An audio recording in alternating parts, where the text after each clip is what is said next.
If you lost your mother to death, or if your mother was emotionally absent or narcissistic, then you have missed the nurturing care of a mother.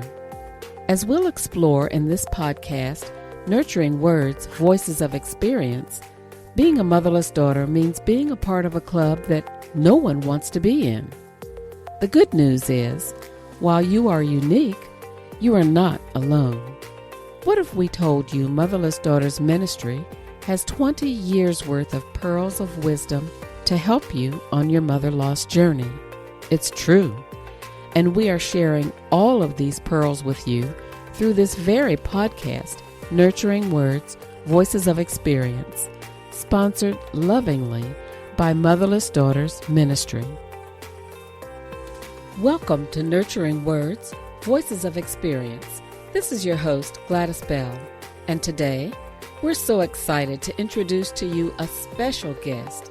Dottie Menkhaus is a contributing author to the Motherless Daughters Ministry catalog of blogs. She's joining us today to talk about her journey. But first, let's hear The Last Goodbye, recorded by the author herself. Few things are more heart-wrenching than saying that last goodbye to a loved one.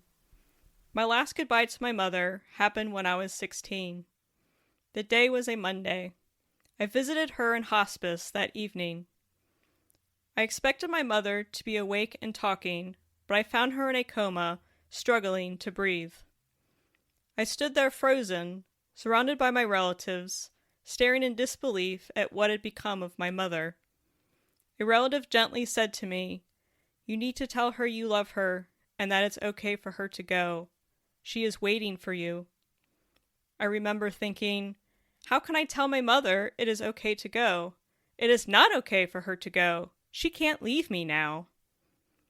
A month earlier, I was shocked to hear that my mom's breast cancer was terminal. The doctor estimated that she had about 3 months left.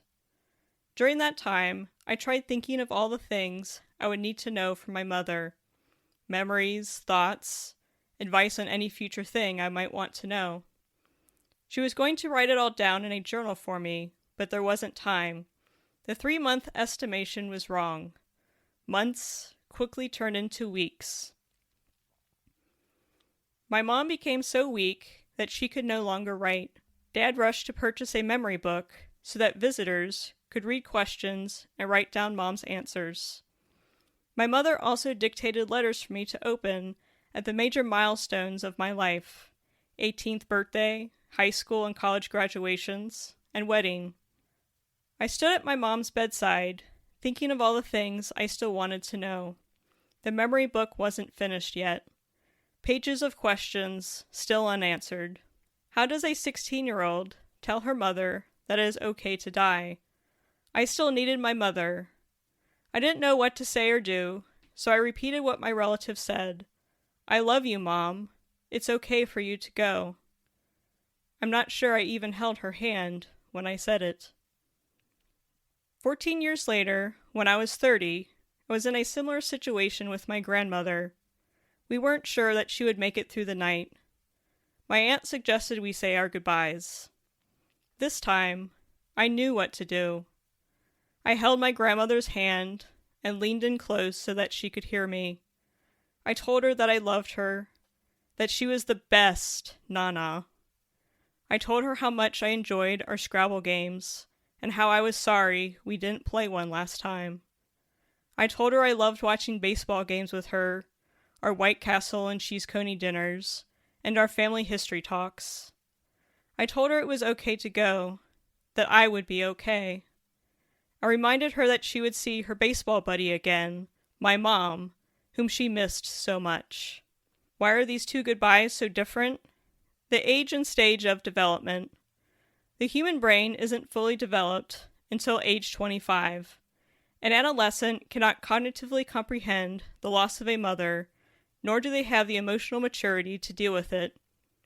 An adult in their 30s, however, has a life experience and maturity to understand the loss and know how to say goodbye. At 16, I thought my parents were immortal. They couldn't possibly die.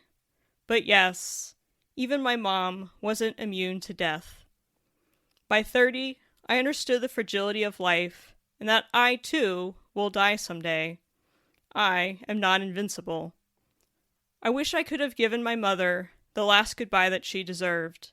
Today I would tell her that she is the bravest person I know, who faced death with such grace and courage. I would tell her that she is my hero, and I hope I make her proud. I would thank her for teaching me about friendship, because that is one of the greatest gifts in my life. I would ask her to watch over me, but most of all, I would tell her how much I love her. But that, I think, she already knows. We're going to take a short break, and when we come back, we'll chat with Dottie Menkhaus about her mother loss experience. Did you know, as a motherless daughter, you have a story to tell? Your loss, your grief, your anger, your pain, all deserves a voice. You deserve a voice. Motherless Daughters Ministry has a blog on our website, and this is where you can make your voice heard, and we want to help you with that.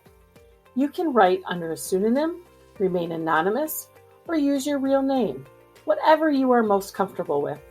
The good news is you don't have to be a professional writer. You just have to remain authentic, and your authenticity is what will capture the hearts and minds of motherless daughters around the world.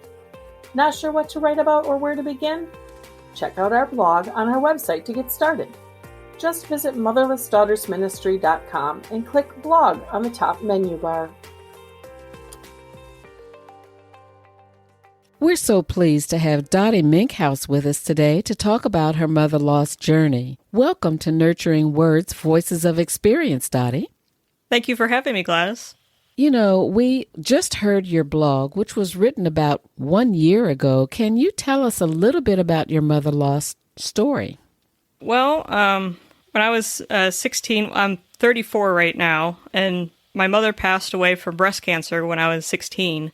At the time, my family was going through a very difficult time because actually 3 family members were all terminally ill with cancer at the time. My dad's brother and my grandfather, my mother's father, and of course my mother. And they all passed kind of around the same time almost. My grandfather passed exactly 18 months after my mother. So it was a very difficult time for my family.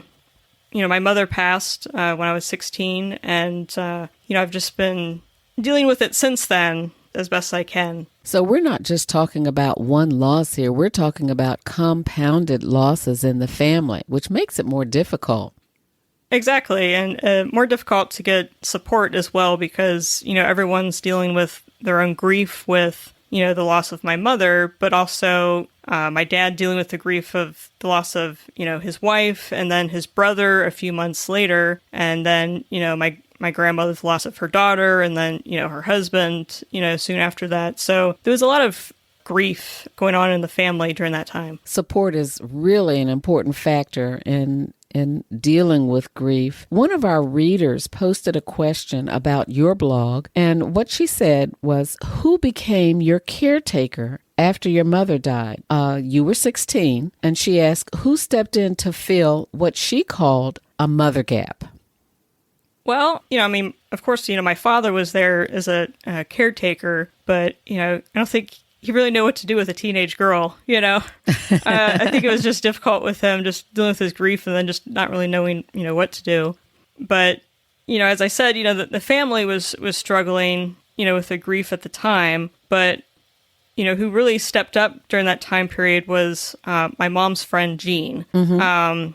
Jean and my mother were friends for 30 years. They were friends for a very long time. And actually, when my mom found out that she was dying, Jean was one of the first people she called, to let her know. And when my mom was in hospice care, Jean was there every day. During the day, spent the day with her. She was very helpful to us with helping manage the number of many, many visitors that came to, visit my mother. And, thankfully, Jean was able to do it because she's self-employed and can work wherever her laptop is. So she was able to kind of get a little bit of work done while she was taking care and tending to my mother. But there was a very special moment at hospice. There was a separate room that was off of the room where my mom was that, just had couches and places to sit. And I remember Jean and I sharing a, hospice dinner together. And she asked me, she said, your mom and I were friends for 30 years. We always did birthday dinners together, to make sure we at least saw each other twice a year. She said, would you like to continue that friendship? And I was like, sure. I mean, my mother was dying. I was like, I'll take a friend I can get, Wow. And, I knew Jean, but because she's a family friend, she's known me my entire life, but I didn't really know her like, mom did. But I was like, sure, that'd be great, and Jean was there. And I think in some ways, our friendship kind of helped her with her grief, because she knew my mom so well. She could point out, oh, your mom said, what you said there is exactly how your mom would say it. That gesture you made, that's just like your mom, So I think... And that's kind of comforting. Yeah, it was comforting because those are things I don't really see, as similarities. And it kind of reminded me of that my mom's still with me because of how much I am like her. Yes. And that was a wonderful gift. And, Jean has stories about my mom that she knows and everything. And, she was there, especially during those difficult years in high school. We would chat on AOL Instant Messenger back in the day when that was a thing. That's not even a thing anymore. But, we would get on there and chat. And she just was very important to me in helping me through that time. Because, as a teenager, it's really difficult, when your mom dies because, you lose so much of your identity, that mother figure to look towards when you're venturing out on your own. But then you kind of want to come back to that home base, Right. And that stability. When you're a teenager, home is the family base for years to come. And when something disrupts that anchor, it throws everything off base. Yes. And even just my own sense of where I'm at with my peers was thrown off because no one else I knew had lost a mother. While everyone else my age was trying to, get dates for a dance or something, I was trying to piece together a mother figure, Wow. I'm glad you brought that up because as a teenager, your friends are pretty much more important than anybody else at that time. Were there any of your friends that were your age supportive to you? Did they know what happened to you? Did you have any close friends that were intimately knowledgeable about your situation that were supportive for you? There were a few, but, I also lost some friends because I don't think they really... I think they just didn't know what to do, and I can't blame them because, they're teenagers, they didn't have much of a sense of how to deal with things as I did. Mm-hmm. And so there's some of them that just, I don't think could handle it, And when we look at adults, there are adults that don't know what to do. Right. Don't know how to respond to you when you lose your mom. Right. After I kind of seen how, my peers kind of struggled, that's, I think what I'm really kind of trying to look to, adults, because okay, they know something. They have knowledge of what to do. So that's why, Jean was very helpful in just being there and giving me that stability during that very developmental time. Let me ask you a question. We know that Jean was there. And when we look at your age group, what would you suggest to a teen who has a friend who has lost a mother? How would you suggest that they support their friend? I would say just listen, just be there. That's really all you can really do in that situation. Just be there, include them in, your group. Don't call them weird, or different, which is some of the responses I got. I mean, I know I'm a bit eccentric anyway in just my personality, but during that time that it just really wasn't helpful to be like, you're just different. And I'd say, why? And they're like, I don't know, you just are. And that just really was not helpful. Well, let me ask you this. In your blog, you mentioned something about a memory book. Can you tell us a little bit about that and how it's special for you? When Mom was kind of declining in her health, my dad rushed to purchase a memory book where it has questions and you have answers to fill out. And Mom tried so hard to get as much as that done as she could. She was too weak to write it. So when Jean was there with her during the day, Jean would ask her questions and write it down. And Jean told me that a lot of times my mom was so weak, she'd kind of fall asleep during the middle of it, sometimes. But she tried so hard to give me something. And even when Jean wasn't there, the book was then passed to whoever else was visiting, because there was always somebody there, Right. And so, and it was kind of a good thing. And I kind of recommend this for, anybody that may have someone in hospice, and you want to get, memories from them. If you just have, a book or something that somebody could sit down and fill out, it also gives people something to do. I think a lot of times when people visit those in hospice, they may not know what to do, may feel awkward. I know exactly. There was a lot of people that would come and be crying, Right, and my right. mom would say something to make them smile or comfort them. But if people had a job, like give them a job, like, hey, here, we're trying to fill out this memory book, of their memories, here's the book, here's a pen, ask them questions. And then it, allows the person visiting to maybe gain a new perspective on the person, or learn something new about them, or just reminisce memories. And it gives them something to do with their hands. Yeah, something and they may not feel awkward. And then they would also feel like, okay, I helped the family out. I did something. Right. I think that really kind of helped people that were visiting during that time. Like, here's a job, Let me ask you this question. What is included in that memory book that is one of the most precious things to you? There's a page where you could trace their hand. And so I was able to trace my mom's hand. Oh. And so I kind of, it's a nice memory of like how big her hands were compared to mine, and just that, like, okay, that was her hand. Wow. Out of all the memories written, that's probably my favorite page, is just that hand.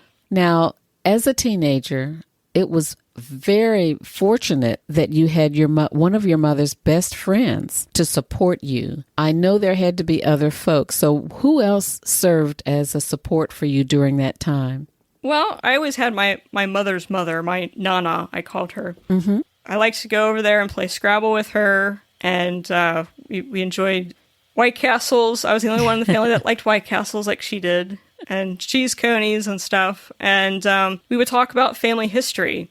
And in talking about family history, she helped me with my identity, because, when you lose a mother that young, you don't really know where you come from, Okay. Who am I? You kind of lose that sense of like, who am I? Where did I come from? And learning about, my great uncles who fought in World War II and, her parents. And it kind of like allowed me to know, like, oh, I come from really tough people, really strong people.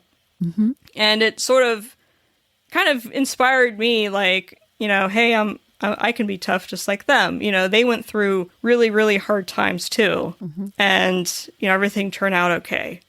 And it also propelled me into my hobby of collecting family stories and preserving it, because after someone is gone, you don't have a chance anymore.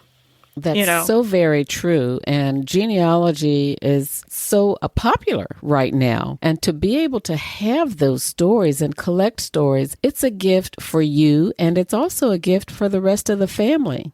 Yes, and I actually have many hours worth of recordings of my grandmother talking, which now that she passed away, it's just nice to hear that, be able to still hear the voice, because she's gone. That's a blessing of technology today. And Yes. Years ago, so many people wish they had recordings of their family members' voices. What a precious gift. So Yes. You mentioned you are now 34 years old, and we're talking about 18 years since you lost your mom. And these are people that you have mentioned that are close to your family situation. What has happened in these last 18 years? We know that we still need support as motherless daughters. Who else has come into play for you to support you during these older years? Well, after my grandmother passed, the only mother figure I had left was my Auntie Shirley. She was my grandmother's youngest sister, and she lived in San Diego, California. And she was well known for sending out cards for birthdays, Christmas, or just any occasion. And it was always nice to have a card in the mail from San Diego. And we talked on the phone all the time. I loved talking to her. And thankfully, I was able to visit her, once a year in the last few years. And she was very wise, and she taught me about spirituality, meditation, grounding yourself. She was very fun. We loved to play cards. She had the best laugh. And, my grandmother was fun and had a good laugh too. And they were both optimists, both my aunt and my nana. My nana always said, what will be, don't worry. And my auntie was kind of the same way. Whenever I was, worried about getting a new job or something like that, she always encouraged me, you'll find a great one. I know it, it'll all work out. And she was always there for me. And then she sadly, very suddenly passed away 3 days after Christmas in 2018.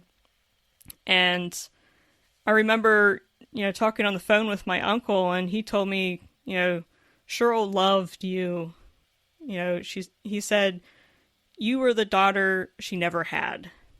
And that touched me. They never had children. And, I was her great niece, and she just loved me like a daughter, and that was very special. I really wish that we had lived closer and not on opposite, sides of the United States. And, I wish I would have been able to spend more time with her, but I am blessed to have the time that I had. And her loss was very, very difficult for me. I still struggle with it today. But after that, someone unexpected stepped in and filled that role. My friend Anne stepped in. She's older. She's in her 60s, so she's about the age that my mom would have been. And she encouraged me, personally and my work life as well. And she, taught me how to cook and how to, slice an onion, and, has all these great recipes she has shared with me. And she also encourages me to better myself, to take better care of myself, exercise, eat better, have healthy habits. She's always watching out for me in that way. And, we ride bikes together on a bike trail, and she's in such good shape that I'm just trying to keep up with her, and which is always a fun challenge for me. Like, I'm not going to get bested by a 60-year-old, I just can't allow that to happen. But I think she enjoys it because, she has this 30-year-old behind her huffing and puffing. But it was on the bike trail, one thing I really missed, about my mom is that I missed out on that time of getting to know her as an adult. I've often wondered what that would have been like to have that mother-daughter bond of friendship, to do things together and have fun and talk about life. And, I was robbed of that, when she died so young. As a teenager, you tend to butt heads with your parents because you're trying to, break away from them, get your own identity. And that's when I lost her. And so I never got to have that adult friendship bond with her. And it was one day while biking on the trail, I looked over at Anne and I realized that this is what it would have been like. I don't know if my mom would have been into riding bikes, but we would have done something else then, And I realized, this is what it would have been like. And, her love and nurturing just filled that deep void and just restored what I had lost. She's definitely become like a second mom to me. And in many ways, she reminds me of my mother. And I'm not really sure what it is. They have a few similar traits, but I think it's just similar spirits. And I think my mom would have been friends with her if they had known each other in life. And I think they would have been good friends. And for a period of time, I wondered if my mom would have would feel replaced, by these mother figures in my life. But I think Mom is happy that I have people that care about me and love me enough to really be there for me and nurture me when she can't be there.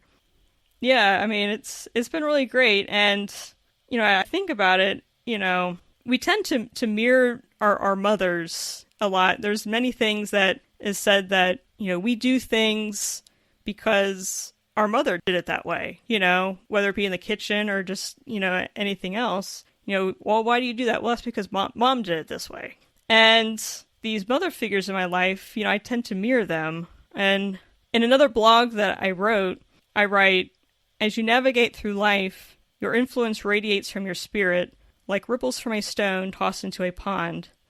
As you interact with others and share aspects of yourself, your ripples intersect with theirs until they merge. Part of you becomes part of them, and they become part of you.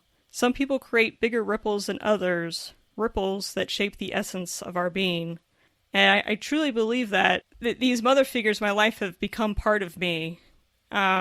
It's truly merged. Like, I see their influence in my life and in some things that I do. For example, recently, I had a mess in my oven and I didn't know how to clean it up. And I would have called Anne, but she wasn't able to talk at the time. So I thought, well, just got to figure this out. And, so I started cleaning it. And in my head, I heard a voice telling me, like, what to do, like how to clean it. And I was caught off guard because it wasn't my mother's voice I was hearing. It was Anne's voice.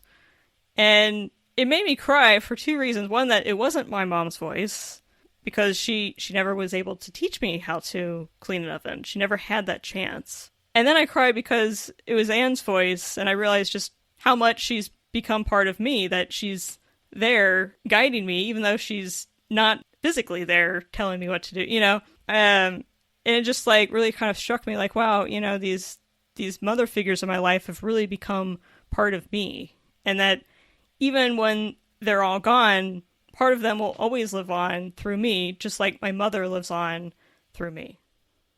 Well, Dottie, you've had a series of significant losses, but fortunately, you've had strong support so far in your journey. Through Motherless Daughters, we have learned that your support system is really what makes the difference in the grief process. I particularly liked the quote that you made from your previous blog, and that blog is entitled Mirror Image. And for our listeners, you can find that blog on the Motherless Daughters website. You have had such a blessing of support. Let's take a look back a little bit. We had another comment from a reader of your blog that paid attention to a statement that you made that said, I wish I could have given my mother the last goodbye that she deserved. And the comment that she wrote is that you owe it to yourself, your 16-year-old self, that child inside of you who forever needs her mom, you owe it to that girl to give yourself grace for the way you said goodbye to your mother. And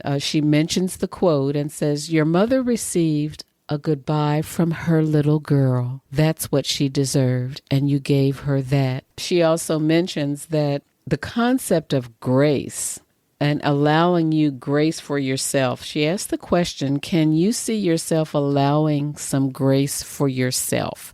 I think she was referring to a Bible verse that comes from 2 Corinthians that says, my grace is sufficient for thee, for my strength is made perfect in weakness. And later on in that scripture it says, for when I am weak, then I am strong. So, many people refer to that as having the grace to get through a situation. How might you respond to that reader's comment about receiving the goodbye from her little girl? I thought that was very touching. Yeah, I'm quite touched by it as well. I guess I just never really thought of it that way. I tend to not give myself much grace as it is with anything. I tend to be overly hard on myself, but I am very touched by that.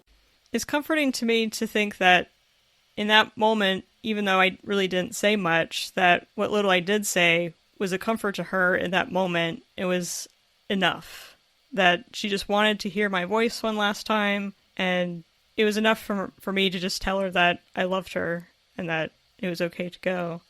So thank you.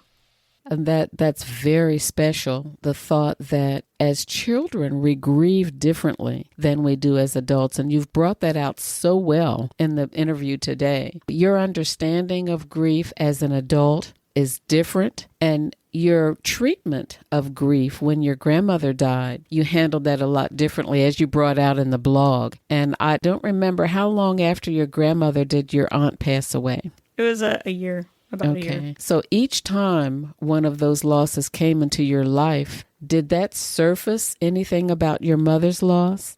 Yes. I mean, any loss can bring up any losses previously before that, especially after Auntie Cheryl died. You know, that was kind of, at the time, my last mother figure. So it really hit very hard. I still struggle with her loss because it was very sudden. I never really got closure with that. So even though it's been, about 2 years since then, I still struggle with that loss. I have one last question for you. If we have an adolescent girl listening today, what would you tell that teenage girl who is facing the same situation? I would say to reach out to those around you, especially, older adults that, want to be there for you, and, just accept that mothering, because it may have taken me just a minute to accept it, but once I did, I'm so glad to have that nurturing in my life. Yeah, so I mean, I would just tell them to reach out and, to talk to those around them, because you may be surprised, who will be there and what you can learn from them, and just how much they can impact your life in, positive ways.